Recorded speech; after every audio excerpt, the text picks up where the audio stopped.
Magandang hapon sa inyong lahat. Ito po si Herbert Curia, author, promoter ng The Bible Evangelism.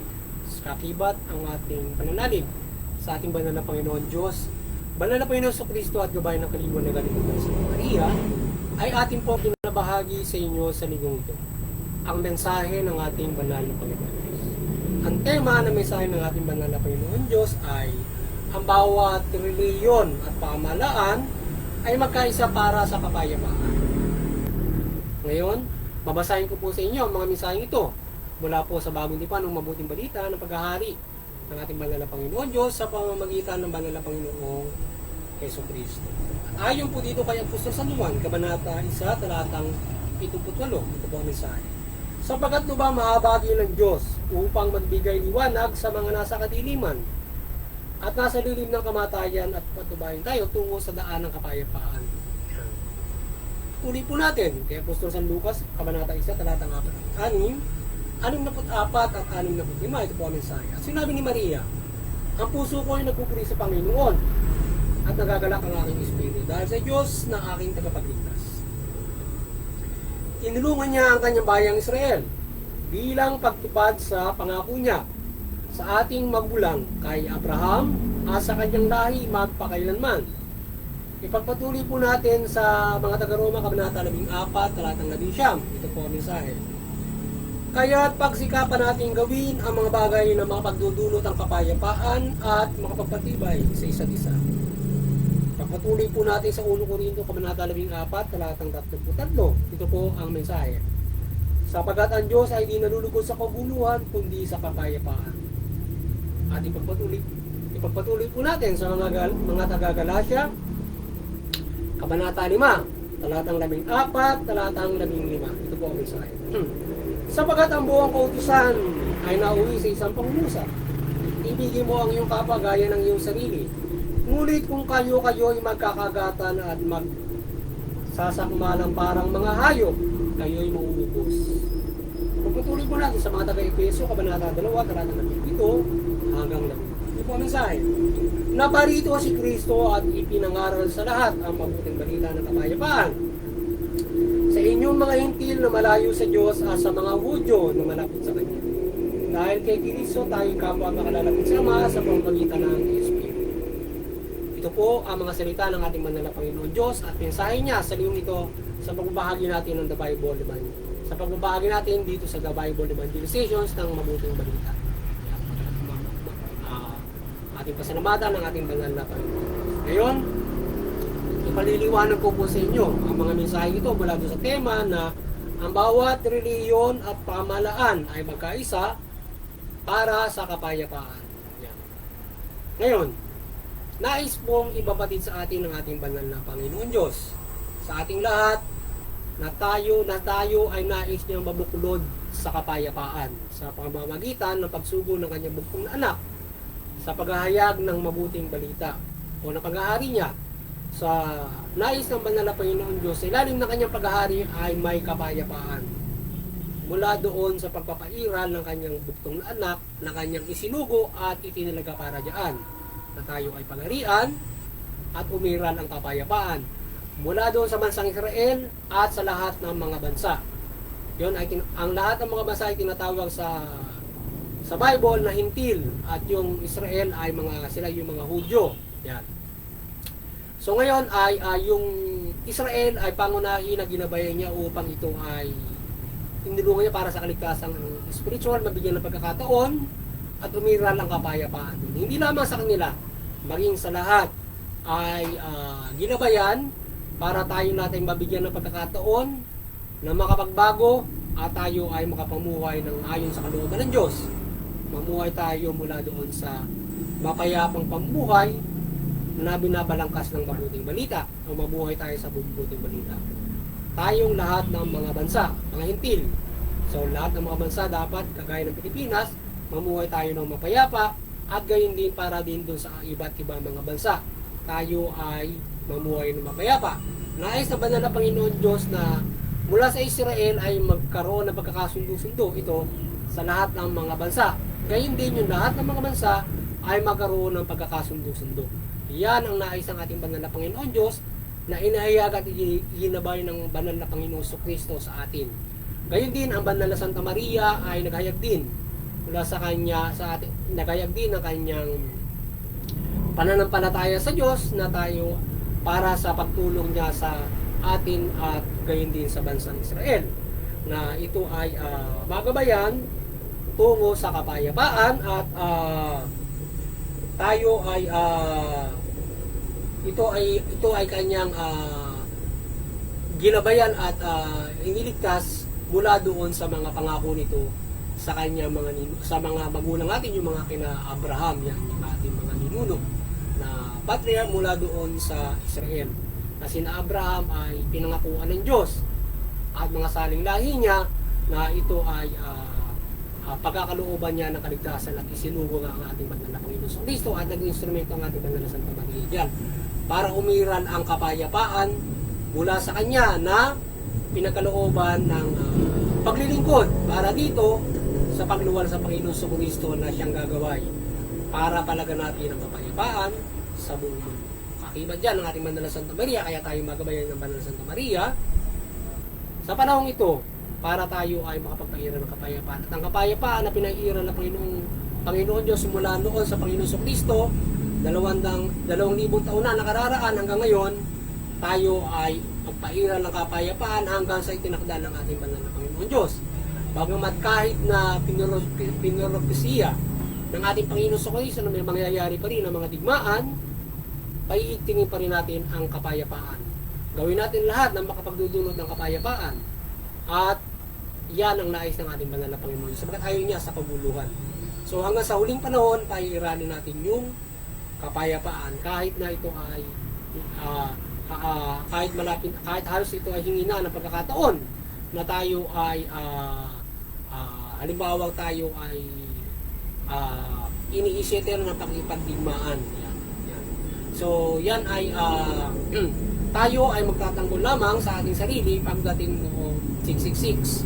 Yan. So doon tayo lamang makapagtatanggol ng ating sarili sa pagpapalaganap niyan sapagkat tayong mga nananampalataya sa Diyos mula Panginoon sa Kristo ay kanilang pagpapatayin kapag tayo ay hindi sumampalataya sa mga demonyo o sa 666. At kapag tayo naman ay sumampalataya sa kanila, tayo ay parurusahan naman ng Diyos sa impyerno. Kaya wala tayong ibang option doon kundi tayo ay magtanggol sa ating mga sarili pagdating ng takdang panahon. At tayo ay hindi pumabayaan ng ating banal na Panginoon Diyos. So yan, at tayo ay yan ang kailangan ang bawat mga bansa at bawat mga simbahan sa nais ng banal na Panginoon Diyos ay magpairan ng kapayapaan. So magpairan kayo ng kapayapaan hanggang sa wakas ng panahon. So kaya yung mga bansa, kayo ay magpaigting ng pagpapairan ng kapayapaan ayon sa balangkas ng Diyos sa inyong authority. At yun din mga simbahan bilang ginawa at itinatag ng Diyos mula sa Panginoon Kristo at iba't iba mga propeta na kanyang isinugo para magkaroon ng mga simbahan at ito ay maging kasangkapan sa pananampalataya sa ating banal na Panginoon Diyos. So through the interfaith unity ay doon nagkakaisa. Ngayon, hindi lamang sa interfaith unity yung mga simbahan ay pati mga kapamalaan at ang mga simbahan ay magkaisa upang mapairan ng kapayapaan. Patuloy na magkaisa ito at magkatuwang sa pagpapairan ng kapayapaan. Bagamat ito'y magkahiwalay ng gawain, dapat ito'y magtuwang sa pagpapairan ng kapayapaan sa buong mundo at magkakaunawaan kung paano magkakaisa ang bawat nagkakaisa mga bansa. Gayon din ang mga reliyon ay mag-uunawaan. Upang sa gayon, hindi na uuwi sa diskusyon ng mga pananampalataya, paniniwalang politika, paniniwalang reliyon, na uuwi sa digmaan sa hindi magkakaunawaan. Ngayon, dapat magkatuwang sa pagkaunawaan at pagpapairan ng kapayapaan. Bagamat may mangyayari na mga digmaan, ito ay paigtingin natin ay ang pagpapairan ng mga kapayapaan. Dito sa huling panahon na ating tinatahak ngayon, ayon sa ating banal na Panginoong Jesucristo. Kaya tayo ay mapagkaisa ng ating banal na Panginoong Jesucristo sa kanyang sakripisyo para sa ating mula noon hanggang ngayon, na magkaisa tayo sa kapayapaan at makapamuhay tayo ng mapayapa at may kaligtasang spiritual, may pagmamahalan sa isa't isa. So kung tayo ay mamumuhay na mayroong pag-ibig at kapayapaan, tayo ay mabubuklod sa mapayapang pamumuhay at makasusunod tayo sa balangkas ng mga kapamalaan at balangkas ng ating banal na Panginoon Diyos ng mabuting balita. Na lahat ay matutugon natin yan mula doon sa pagpapairal ng pag-ibig. So yung binabalangkas ng mabuting balita, kapag ito ay sinunod mo yung pag-ibig, matutupad mo lahat yun, yung sinasabi ng mabuting balita. At lalong-lalo na yung mga ipinatutupad na batas ng bawat mga kapamalan. Halimbawa, dito sa bansang Pilipinas, kung yung ating pamalan may mga batas yan, may mga Republic Act yan, ordinances, madaling natin pasusunod yan kung tayo ay, lalong-lalo na kung tayo ay nagagabayan ng mabuting balita sa mga banal, yung pagsunod sa mabuting balita, yung mga batas na yun, madali nating pasusunod. May mga tao kasi na labis kung lumabag sa batas at hindi halos masunod nila yung mga batas, palaging nalalabag. So ngayon, syempre, yung ating pamalaan ay walang ito ay pagpapairal nung para kapayapaan at mabuti. So mayroong mga parusa doon sa mga nagkakamali. So kaya tayo ay kung magagabayan kayo ng mabuting balita at nahusunod nyo yung gabay ng Diyos, mahusunod din natin yung pamalaan. Kaya mas magandang mapairal natin ay ang kapayapaan. Yan. So yung mga kapamalaan, mga simbahan, maging magkatuwang kayo. Mabuklod kayo ng Panginoon Kristo sa pagpapairal ng kapayapaan at pagmamahalan sa isa't o pagmamalasakit sa bawat isa. Yan. Kagaya ngayon nung Israel at Palestinian, ating gabayan sila samahan tayo ng banal na Panginoon Diyos at gabayan natin sila sa pagpapairal ng kapayapaan doon sa nangyayari sa kanilang hindi pagkakaunawaan ngayon na sila ay nagpapatayan, nagdidigmaan sa kanilang mga usapin at hindi pagkakaunawaan sa kanilang mga teritoryo at iba't ibang mga politikal na kanilang mga pananaw. So ngayon ay gabayan natin sila ng pagpapairal ng kapayapaan at magabay yung lahat ng mga kapamalaan, reliyon, kayo ay magkaisa upang hindi lamang sa buong mundo, partikular yon, ang Israel at Palestine ay inyong mapagkasundo at sila ay matigil sa kanilang patayan at yung mga tao ay hindi magsaper na siyang malaking bilang ng pinapatay at namamatay sa sagupaan ng magkabilang panig. So maligtas yung mga tao mula sa digmaan iyan sa pamamagitan ng pagpapairal ng kapayapaan at sa buong mundo. Kung umiiral yung kapayapaan, ito ay iingatan tayo ng Diyos diyan sa kapayapaan na yan na tayo ay ligtas doon sa iba't ibang mga dinudulot ng kamuluhan na tayo ay di makariwara dyan. At iba't ibang mga gabay ng kapangyarihan ng Diyos mula mabuting balita para tayo ay maligtas sa anumang uri ng mga kapahamakan at anumang uri ng kasamaan na maaaring puminsala sa ating buhay, kalusugan, pisikal, pamumuhay. Yan. At tayo maiadya sa pagkakasala, pag-i-initiate ng pagkakasala, magpagkakasala ng ibang tao. Yan. So tayo ay magagabay sa kaligtasan spiritual kung tayo ay susunod sa pamamagitan ng paggawa ng mabuti at pamumuhay ng matuwid. Sa ngayon, kung ikaw ay mamumuhay ng matuwid, may iwasan mo yung paggawa ng masama sa pagkatao. Susunod mo yung batas, susunod mo ang Diyos. Kung hindi ka gagawa ng masama, walang magsasaper. Kaya mula sa iyo at mula sa magiging biktima mo, masasalba tayo at kaligtasang spiritual ang pinakahigit na reward para diyan sa pagtugon at pagsunod sa ating mga Panginoon Diyos diyan.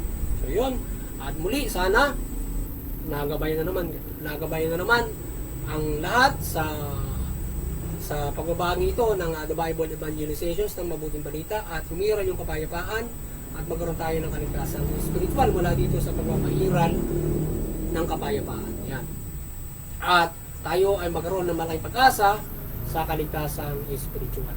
Muli, tayo ay nananampalataya, gabayan tayo ng banal na Panginoon Diyos, banal na Panginoon Kristo at Espiritu Santo mula sa pagsugo ng banal na Santa Maria sa pagbabahagi ng mabuting balita at ng kanyang kaliwanag at pagmimilagro. At magabayan ng lahat na tugunin ang mabuting balita. At, at sa pananampalataya natin sa ating banal na Panginoon Diyos, magabayan tayo ng ating banal na Santa Maria. At doon sa Interfaith Unity, magabayan ng bawat mga reliyon. Mabuklod tayo sa ating mga reliyon at pananampalataya at mamunawaan tayo.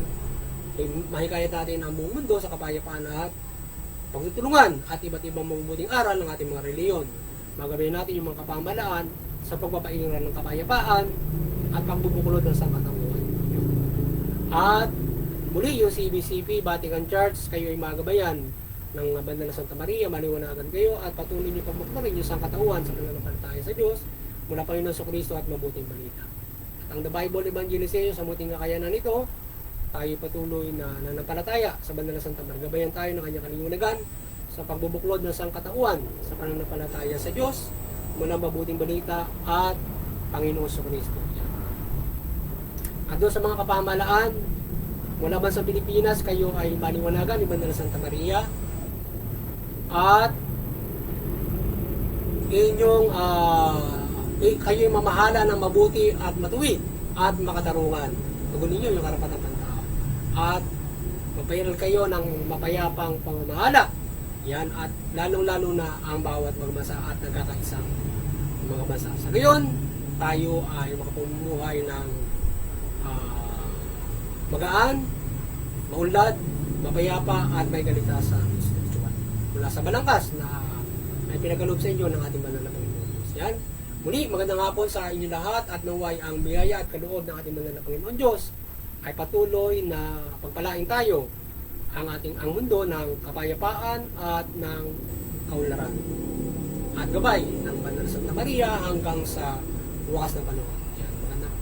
Magandang hapon sa inyo lahat at God bless.